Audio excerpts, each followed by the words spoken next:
დღეიდან ღვთისა და ერის წინაშე ცოლ-ქმრად ირაკლი და ქრისტინე გამოცხადდნენ. ამ დღეს დიდხანს ელოდნენ. მათი სიყვარულის ისტორია 10 თვის წინ დაიწყო. ეს იყო თბილისში თებერვლის თვე იდგა და თითქოს განსაკუთრებული არაფერი უნდა მომხდარიყო. ირაკლიმ ქრისტინე ნახა და ერთი ნახვით შეუყვარდა. საერთო მეგობარი არის გიორგი ყიფშიძე, ალბათ გეცოდინებათ. მაგან გაგვაცნო ერთმანეთი და იმის მერე რაღაცა ესე თქვა თავიდან ფლირტი და ასე შემდეგ და მე განვითარდა და ეხლა როგორც ხედავთ აი ესე დამთავრდა დღევანდელი ეს ფლირტი. სიყვარულის ისტორია დაახლოებით დაიწყო უკვე მაისი-ივნისში და განვითარდა და დღეს უკვე დავაგვირგვინეთ. ერთობლივ ცხოვრებაზე ფიქრი მაშინ დაიწყეს, როცა მიხვდნენ, რომ ირაკლისთვის ქრისტინესთვის კი ირაკლი მეორე ნახევარი იყო. ყველაფერი თავად დაგეგმეს და საკუთარი გადაწყვეტილება სისრულეში მალე მოიყვანეს. ეს გადაწყვეტილება მივიღეთ უცებ.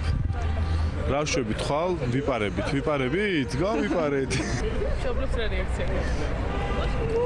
თავიდან გაბრაზდნენ, მაგრამ ბოლოს შეგვირიგდნენ. ჯვრის წერის შემდეგ სამოქალაქო ქორწინების ჯერის დადგა.